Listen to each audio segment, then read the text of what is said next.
What's going on, everybody? How everybody?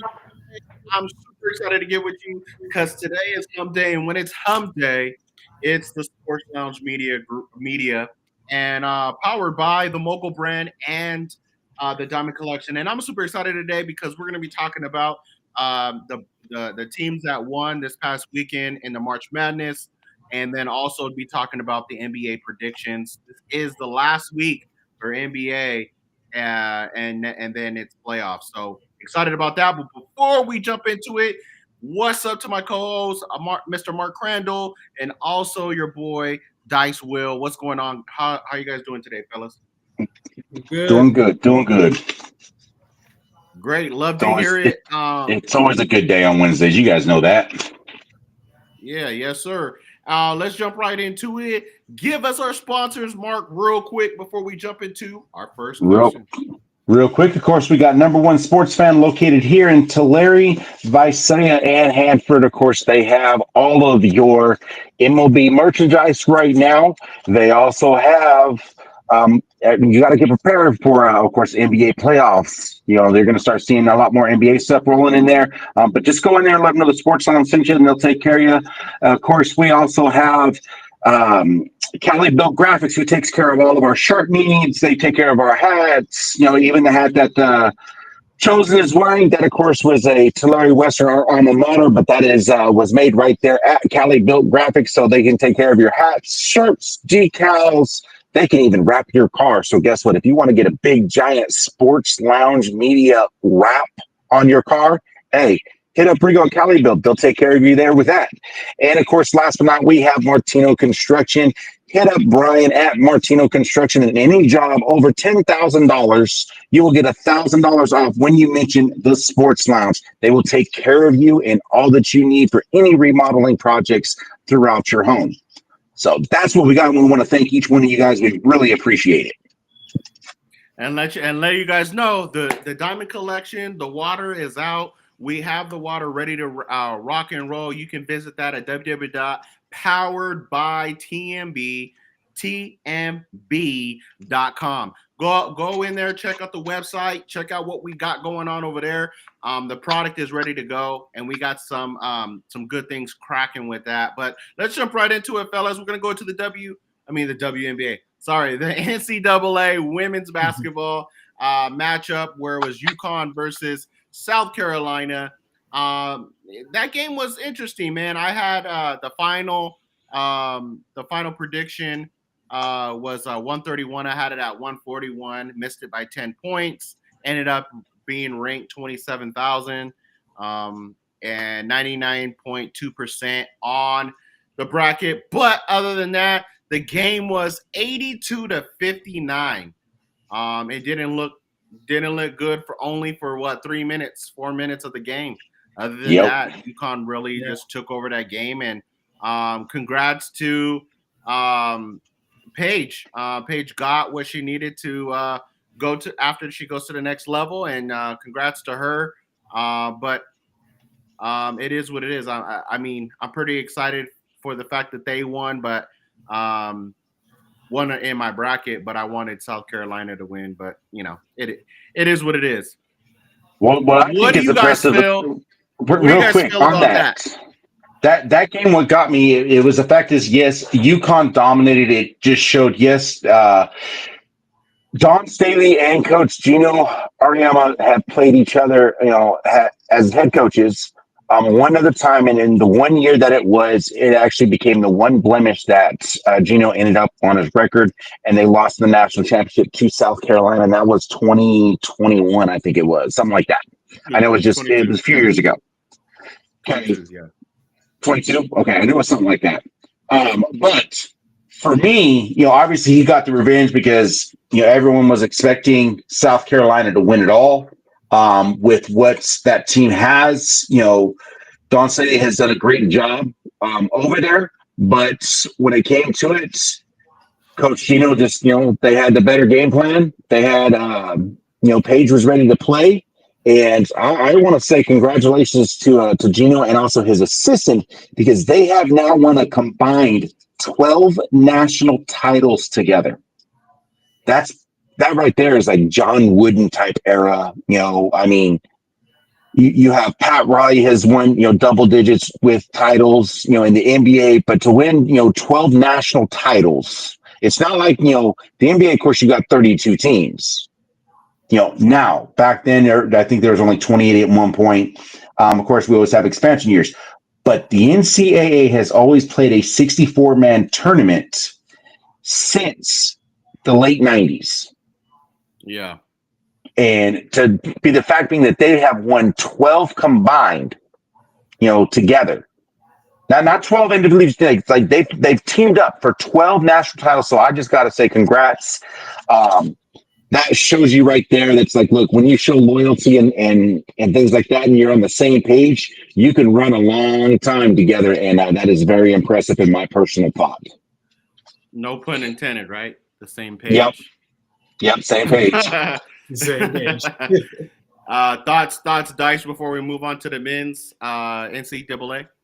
I thought it was gonna be a better game when it came to the Gamecocks going in there, but Gino just proved that they've been there before, their experience is there, and that's all they needed. And Paige had her night, and there you go, the 12th one right in the books. Yep. Yeah, it was interesting too, because watching that game, it seemed like South Carolina could have did more. I felt that they had opportunities to do more. There was some questionable calls, but we don't go that route. But there's some questionable calls throughout the whole entire game that I felt that UConn was a little bit favored in that game. But at the end of the day, they just didn't have the offensive power to keep up. They had the defensive power to be able to slow them down in the beginning, and they did that. But I felt like Kitts didn't do her job. I think she should have attacked more. There was a couple of other players on there. I can't remember the top of my head, but a couple of other players on there that I felt that needed to do just a little bit more. I think they needed to slow the game down. That's why the game was so high for UConn. UConn was just running, going. Mm-hmm. And I think South Carolina needed to slow the game down and make it a paceful game. And then pick the poisons, call the timeouts, things like that. Just didn't happen. I'm sure that they're going to go back to the drawing board and get a couple of transfer portals, get some guys, some peeps in the transfer portals, and they'll be back again. So I'm not too worried about them being back in it. I will say this though. I don't know if you guys seen this.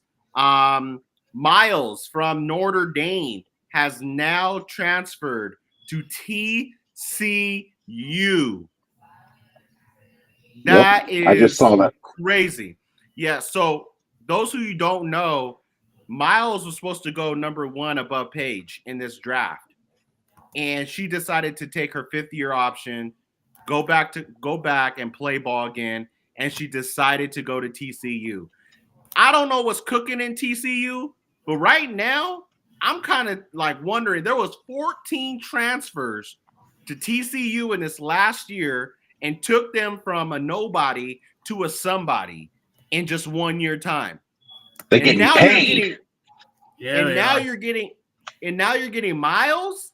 That's insane. So kudos to TCU too. We'll see them back in it. And I'm sure that there's going to be some people following Miles to play with her. But you're going to see them again probably in the Elite 8, if not the Final 4 for sure next year. So congrats to them and what they're doing in their program. Just wanted to shout that out because that was a big deal. Moving on to the NCAA men's. Florida played against Houston. They ended up winning 65-63. I had this game at 131 at the final, and it ended up being 128. I was 3 points off, y'all. That is crazy to me. This was my best bracket by far of all of these years of me doing it. But I was ranked only 599,000, 97.6%. So in this game, I had Florida winning. I was rooting a little bit for the Houston boys. I'm not gonna lie. Houston played a hell of a game. Now, them boys play defense. Them boys gave them trouble, and they lost that game. Florida didn't win that game. I believe Houston lost that game, especially at the end when he lost that last possession to lose the game. I believe they could have scored on that possession. They had enough time. They had enough to run something and have an opportunity, and they gave that opportunity up to either win that game or tie that game and go into overtime. So, Yeah. but kudos to Houston. They put up a fight. They didn't. No one expected them to be there. Everybody was choosing Duke. Everybody was choosing Auburn. But Houston defense was elite, and they proved it on the floor. Do not hang your head low, Houston. Put your head up high. You fought. I love to see the intensity that they have, and but you guys lost that game. You lost that game. Florida didn't win it, and so that's all I got to say about that. For me on that one, watching that game, I will say it was a combination of, yes, Houston lost that game, especially at the end. Obviously, because you have a 12-point lead, you better figure out how to keep a 12-point lead. I can understand you're going to drop some points, but 12 points, no, there is no reason for that. Yeah. My big thing that I saw though with it, that the issue was, neither team. We have a group message and we were talking about it, and both teams, they only shot a combined 36%. I mean, neither team could hit anything. They shot 24.5% between both teams combined, from 3-point land. So I'm not going to say it was, defensively. I will say Florida showed up defensively also. So that was a big thing for me. I've already looked at the way too early top 25 coming into it, and they got Florida going to be ranked something like 19th.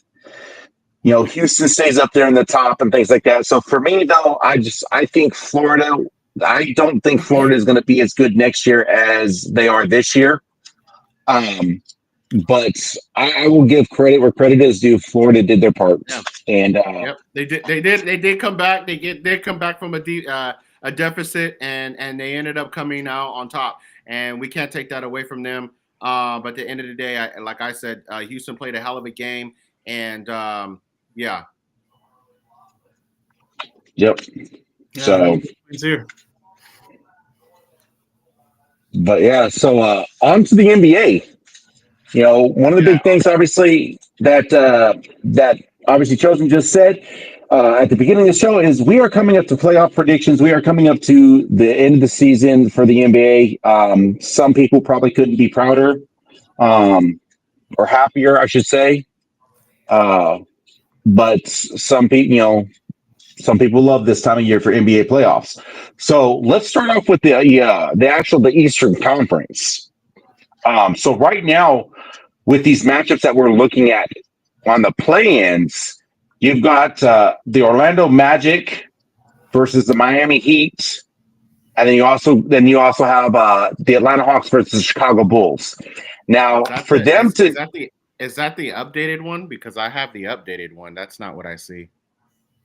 That's as of an hour ago.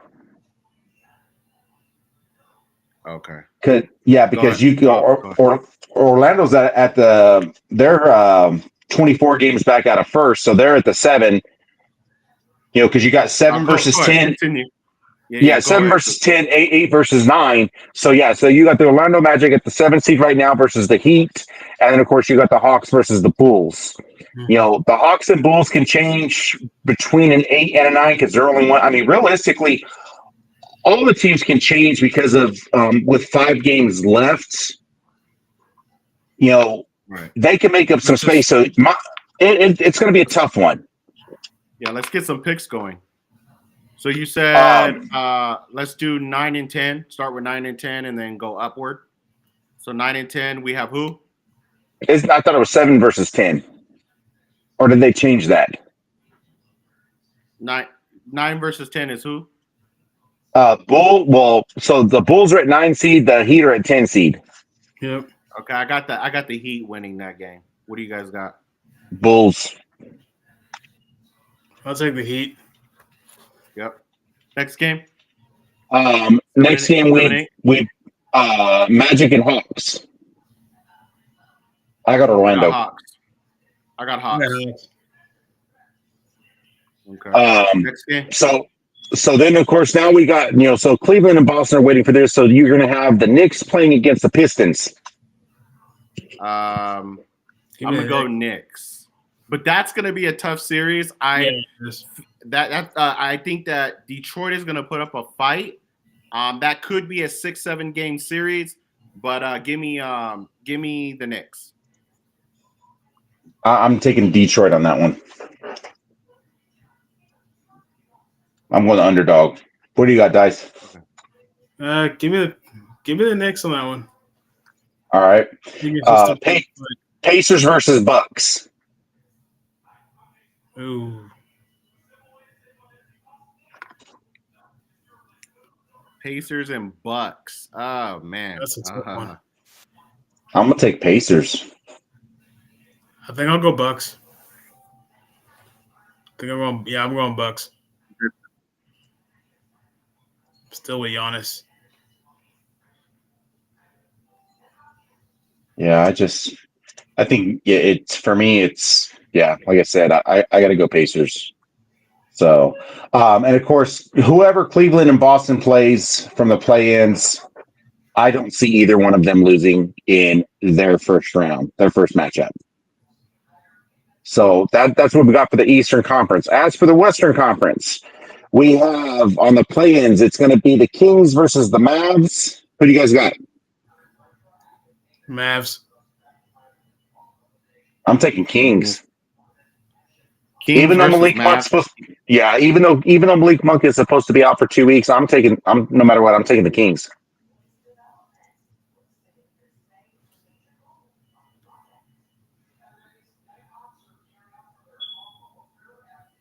I'm going Kings. You're going Kings? All right. Grizz versus Timberwolves. Give me Timberwolves in that one. I'm gonna take the Wolves also. What about you? I'm gonna go Ant-Man. I'm gonna go with Ant-Man. I'm gonna go Timberwolves. Timberwolves. All right, and of course you got OKC and Houston sitting right there at the 1 and 2. So they're going to be waiting for whoever. I think out of but on to the next one. As of right now, the Lakers are at the 3 seed, and they're going to play the Warriors. That's as of right now. But guys, just so you know, between the 3 and the 8 seed, there are only 2 games separating the 3 seed and the 8 seed. So you can see Minnesota and Memphis not even being in the play-in and actually making the playoffs. So that's going to be tough. So we're just going off of right now. So Lakers versus Warriors. Who do you got? Give me Lakers. I'm taking Warriors. I'll always go against. I mean, you got Golden State, your mistakes, my mistakes. It doesn't matter. Lakers in 5.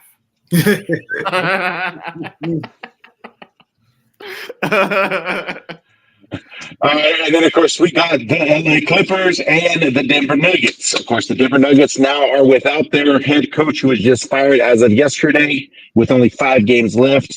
But who do you have in that one? Nuggets. It don't matter. Nuggets. You said Nuggets against Clippers, right? Yeah. Yeah, Nuggets versus Clippers. Yeah, I'm right there with you guys. In this first round, that ain't gonna matter. It's gonna start mattering as we get deeper into the playoffs. Right.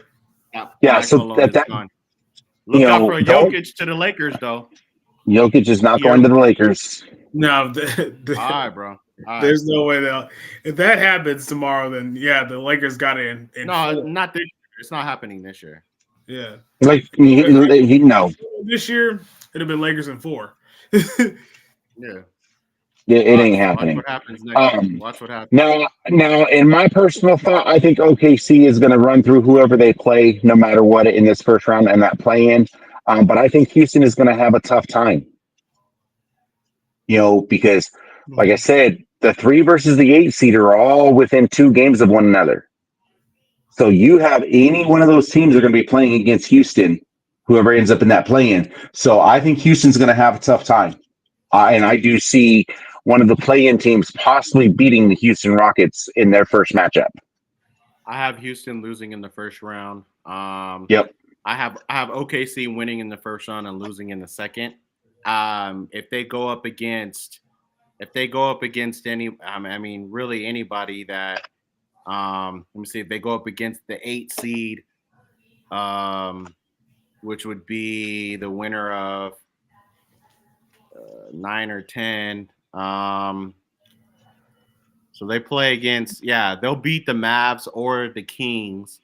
Yep. I see the winner being Timberwolves. Timberwolves are gonna beat Houston for sure. So then Houston goes on. And then you're gonna have to go up against the Timberwolves versus OKC. That's gonna be a hell of a game. And then you got Lakers against Denver. Lakers will win that. And then OKC cannot beat Denver. They cannot beat the Lakers. They can't beat Golden State.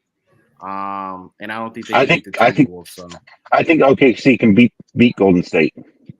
Wait, Curry is still there? It's not happening. No, it's not happening. There's too much firepower. I don't think the way that OKC plays, they play with that same intensity, that it is going to be a high-scoring game. So there's really no defense, and I think that Steph Curry has his way like he has been all season. With that type of team, that's the team you do not want to match up with. And the Lakers are probably going to have problem with Golden State, to be honest. But,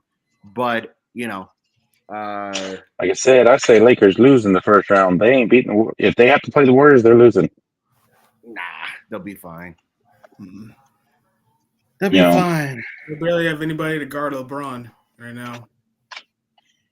Yeah, LeBron is not the answer, you guys. LeBron is not the answer. You can keep saying that, but Warriors are nobody big enough to guard him, though. I don't care about size.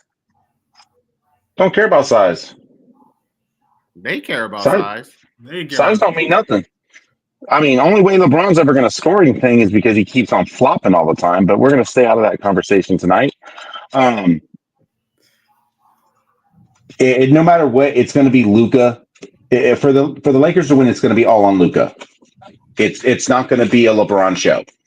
I don't think it's on Luka or LeBron. It's going to be on AR, Rui, what Haynes does in the paint, guys coming off the bench. For them to win another championship, it's going to take the role players, because Luka's going to get his points, and so is LeBron. LeBron last year got his points every single game last year. The problem was AD. AD couldn't stay healthy. AD couldn't be consistent. One game he'll give you 10 points. Next game he'll give you 40. That was the problem. Now you have a consistent person that can give you 20-plus points in Luka, and LeBron is going to give you 20-plus points. Now it's going to be AR. It's going to be who off the bench can also score and contribute. Vanderbilt is going to have to play solid defense against every single top player. It's going to really come down to the role players. I don't even think it's going to be a big deal with Luka and LeBron. It's going to have to. It's everybody else. The supporting cast is what it's going to come down to. AR cannot have a bad game, and if he can score anywhere of the likelihood of anywhere from 15 to 30 points, they win every single game. All right. I can see that. I can understand that. Yep. I knew that he definitely needs that after the games he's been having. I need at least 25 to 20 a game from AR. Yeah, that's it. And he's shown that he's stepped it up. He showed that he could be a starter in this league. He showed that he could be an all-star in this league.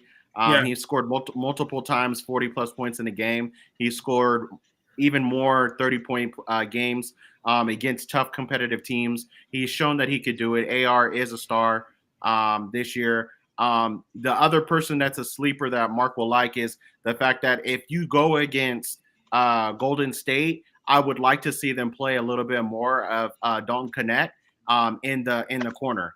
If they can put him in the corner and just let him shoot the ball in the corner, that eliminates a lot of the pressure of the 3-pointers from Curry. And if they can continue to do that, because Luka's going to get his points, LeBron's going to get his points, and they have, like I said, the supporting cast to come in, such as Connect, such as Jared Vanderbilt to play defense on the other guys to keep them out the game. That limits everything else and being able to give them a shot to win the whole thing. If they utilize who they need to utilize, I believe that there's not even a team in the Western Conference that could beat the Lakers if you use your role players correctly. That's the only thing that we haven't seen. We haven't seen Morris play much. He plays really good defense. We haven't seen him much. We haven't seen Alex Len much. He's a guy that if you're going against a team like the Mavs or a team like the team like Denver, you're gonna have to play Alex Len and you're gonna have to play another big in Haynes or something like that. So this way you could defend Gordon and you'll be able to defend Jokic. You're starting to see the Lakers play this like zone man defense where they put a smaller person on. Let's say it's Jokic. They'll put a young, smaller person on Jokic. Jokic would turn around, and then there's a defender there. So they kind of play this like man off man coverage. Kind of looks like a man zone coverage, and that's the only way you're going to be able to slow them down. Now, are they going to get their points? Yes, but the objective of playing against Curry and Jokic is keeping them away from getting anywhere close to 30 points. If you could keep them under 30, you would beat both teams. But they got again. I'll land my plane by saying you have to utilize players and being able in the game early so they can get hot, and when you need to sub out, they're continually to score and keeping the game not even close. Yeah, I can see that. You know, so but hey, that right there. Last question: NBA Finals matchup. What do you guys think as of right now? Right now, I have a Lakers versus Cavs. I think that, and this is without bias because of the road. I don't think that the road for the Lakers is going to be as difficult. It is for OKC. And OKC is the only Thundercat in this. Again, Denver Nuggets is going through hell right now. The other teams that you can kind of like, who's really good? The only other team, you got 3 teams in the West now that I think, maybe the Timberwolves if they make it in, but they're struggling. So now there's only really 3 teams. You got Golden State, Lakers, and OKC. OKC is not ready. So really you got Golden State or the Lakers. And I think the Lakers are the more complete team. You're playing with, like, they don't even know what to do. Like, the Warriors don't even know what to do with Buddy Hield right now. Like, you rarely see Buddy Hield in these games. And to put Draymond at the 5 is not going to work. But we're talking 7-game series. I think the Lakers, they win that. And so I got the Lakers on the Western Conference. It's not even close. I don't even the difference maker from last year to this year with the Spider Mitchell being in the game has transcended anything that I've ever said last year and ever seen from last year. From them having the ability to score the way that they score and at will, having Jared Allen there, Garland being that true point guard has been doing what he has to do what is necessary. They've played Boston multiple times this year. Boston is still a scary team, and they will be in it. I think they will be in the conference final, but they're in the finals. I just think that Cleveland has the edge. And that's going to be a crazy matchup. I mean, you got LeBron. It's a storyline tell, right? You got the Los Angeles Lakers versus the Cavaliers. That's kind of like a storyline tell. So that would be interesting to see him going against his hometown and his old team. And we'll see what happens out of that. Dice, who do you have? NBA Finals as of right now.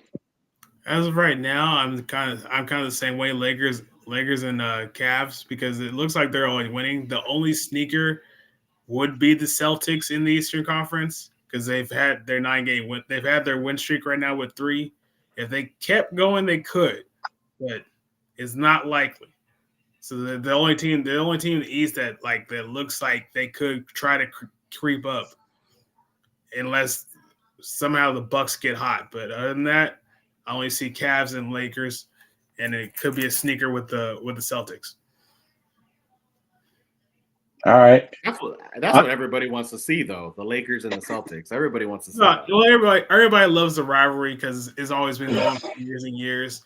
The Celtics are up now for one championship for the Lakers, so you want the game up for the year to come back. So that's what I'm saying. They got the sneaker because they're 747 right now, and they're just a few games behind the Cavs right now. So they could still no.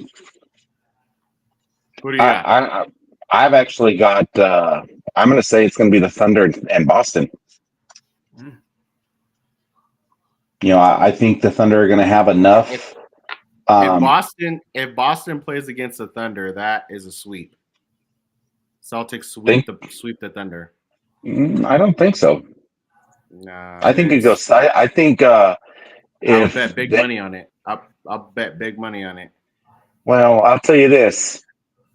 Let me say this. So they've played the Thunder and they lost to them by 6 already this year. Okay. 6. And who was in that game though? I think everybody was out. I think Jaylen Brown was out, wasn't he? No. They lost to the Thunder twice. Just so you know. So no, I don't think it's going to be a sweep. I really do think that it can end up being a 6-game series total. Like I said, they lost. Boston lost to them by 6 on March 12th, and then Boston also lost to them back at the beginning of the season in January. They lost to them by 13. So like I said, they could be that sneaker team that the Celtics could sneak up. I don't know if it's really a sneak up considering they're one of the best in the NBA. So, but no, that's what we got tonight. So it's going to be interesting to see what happens. Obviously, this coming up week as the NBA is coming closing to an end. Don't forget, like, follow, and share on YouTube, Facebook, Instagram. We have our Twitch accounts. Follow the Sports Lounge Media. Help us get those subscribers up. Help us also get just share that content. We appreciate all of you guys that are coming on here. Also, don't forget to follow The Chosen One and Dice Will with all of his content. We also have our TikTok pages. And then, of course, don't forget, last but not least, hit up the Mogul brand and the Diamond Collection for their water. And, Mikey, what was that website again? www.poweredbytmb.com. There it is. So thank you guys. We appreciate you all, and we hope you all have a great evening. Peace. Peace. Peace.